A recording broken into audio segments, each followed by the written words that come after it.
కళ్యాణం ఏమన్నది స్వయంవరం మనోహరం రానున్న వైభోగం ఎటువంటిది ప్రతి క్షణం మరోవరం విడువని ముడి ఇదే కదా ముగింపులేని గాథగా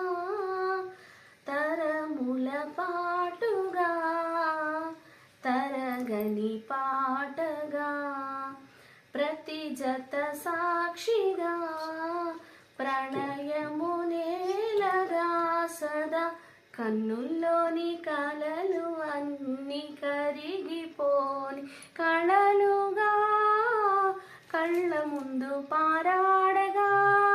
కన్నుల్లోని కలలు అన్ని కరిగిపోని కళలుగా కళ్ళ